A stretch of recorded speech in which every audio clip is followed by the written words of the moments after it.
figured that 6, 7, 8 wasn't a good flop for anyone, and he had a stab at it. And Pace, by just calling, made a very big mistake. Well, now he has folded, so... Yeah, he had to lay it down.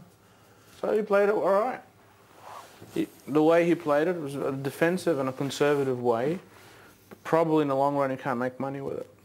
How many mistakes can you find in this hand? Ryan Nathan on the ace-queen. Here is someone with ace-queen here, Ryan Nathan, and he is from the button. 15,000 total. And he's made it up to 15,000 with the blinds at 2 and 4. That's fair enough. Yeah, the only thing you can do is call right now. You either fold or you re-raise to see if you can get the pot. And that's what he's done is the worst thing by just calling in that situation. Yes.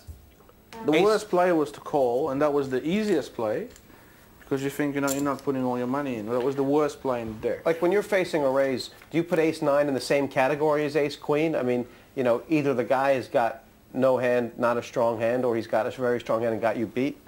Yeah, the ace-queen is always better. Like if you're up against 2 10s, you have 2 overs. With ace-9, you're just a big dog. Check. Well, this flop's come 10, 10, 8, and now Nathan has done something which you said is never right, which is to fail to continue. He had to have a bet. That's a beautiful flop for ace-queen. 10, 10, 8.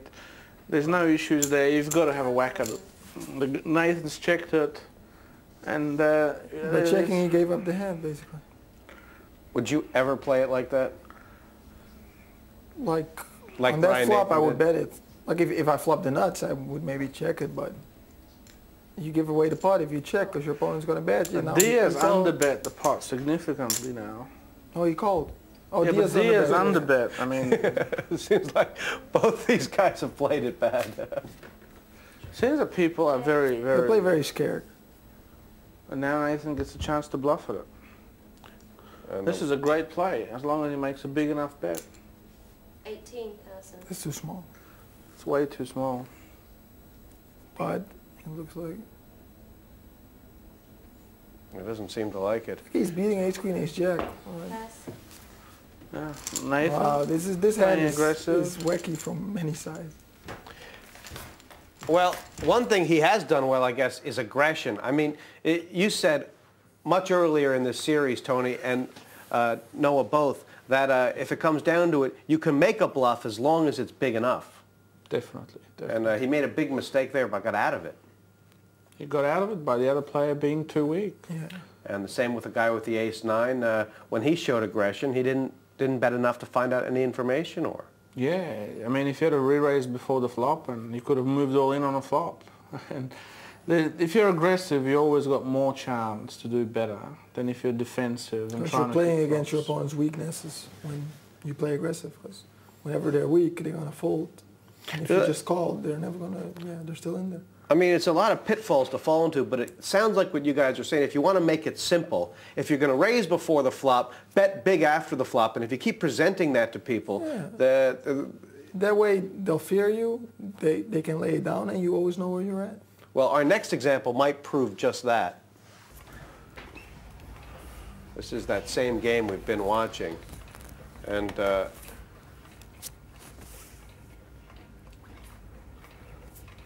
Pass. that was those. Did you consider the 8-5 suited connectors as well, or? Yeah, that's the same. That's as good as anything. I mean, all those sort of hands, 8-5 to 8-9 suited, they're all similar hands. You know, you got to get lucky, or you got to be very aggressive with them and represent a different hand. You can't be calling now. If you're O'Neill, I mean, you just got to make a move here all in. Call. Don't lay it down, call. You can't. He's called a third of his Yeah, chips or I know. something. I mean, it's just... Pass. He's got a great chance to pick the pot up if he goes all in. Do you find that the majority of players, that's their biggest mistake, is they're not aggressive enough? Definitely. That's the biggest mistake, is that they're just And you trying have to... to pressure your opponents. Those people never put any pressure on anyone. Because now if you bet first, the guy that raised, you will take the pot. Nothing will come and you can just take the pot now, but if he bets. Norman might not have been aggressive enough earlier in this show, but here he's doing the right thing there. I'm very happy with that play. That's a very good play. There's no way you can call now. It's only 14,000 into a 36,000 pot. Is that big enough? It's not big enough. No, it's too small. He's But lucky. it's enough. Every player is different. I would have bet 30,000, 25,000. I mean, put him to the test. But at least he did He at least bet. continue. Continue bet, and he won the pot. He won the pot by bad play, and he won the pot because the other player was passive. So, you know me, I would move in with that in that situation. I wouldn't be calling with ace-10 there. If I think the guy... You would have won the pot with either hand. I think so. That's probably the difference. No, he decides there if he wants to move in or fold. He's not going to call 1/3 of his chips ever. It's good to be aggressive, but how many bullets are enough? Let's see a guy who pushes too far. And I mean, there's that old saying about if you can't fire the second bullet. But how do you know when to back off? We're going to watch Mel Judy here. If you bet the flop and then someone's called you and you have nothing, do you keep going, or is that a very fine Depends on what judgment comes on the turn. If you think the turn is a good card for you, It's a really big race, You can bet it. 25,000. Well, Sean Murphy is known for being aggressive, and the guy's picked up jacks Don't here. torture yourself, Tony. Now, If should you he do find that, out where stick he's with at me right away? very He's quickly. bet 25,000. I would just go all in here with Jack. I still like you. I He still doesn't think want to you're see a good guy. flop. Not think any less of you. You do whatever you feel right with. It's a good hand. It's very, very easy. Free at the Jack's moment. automatically Free here. at Just the go all moment. in. yeah, calling is awful because you're very vulnerable charge for for that. overcards like ace, king, queen. You just want to pick it up right there, especially because you raise so much. And if he has aces, kings, or queens, just one chance. Too bad. How big a mistake is that? This is a huge mistake. Like, sure, the flop comes okay now for him, but Check. what You you gonna could do if a queen comes? You get bluffed out. If a king Queen, comes, yeah. ace, you're out.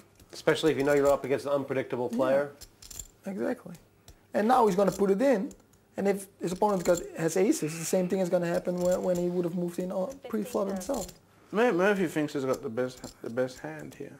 Yeah, like every situation is different. Like now, probably he's gonna make a little money because the ace-8 thinks he's good, but in general, the right play with jacks is move in. I think that's right, Amanda. It's perfect. It's almost like the Jack's made a mistake and is going to get lucky because of it, or? Yeah, I think it's a mistake. Definitely a mistake because a lot of flops will be bad for you. Wow.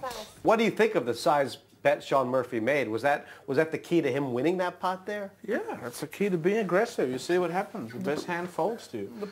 Yeah, the problem is his opponent, he was playing with the guy, and the guy raised big pre-flop, so he knows the guy is going to bet big on the flop. So what was the jacks doing?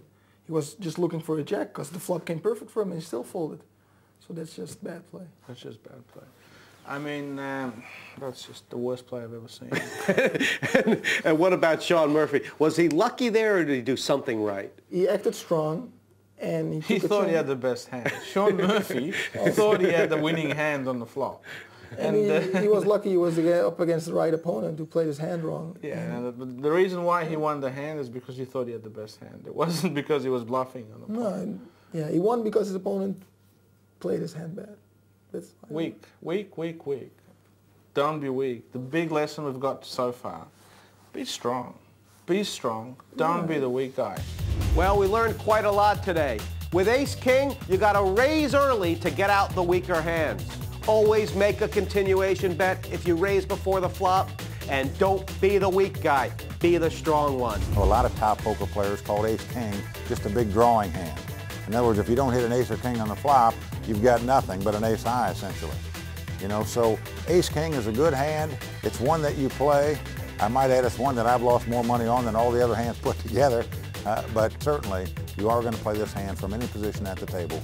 It's a strong one. See you next time as we go deeper into this tournament.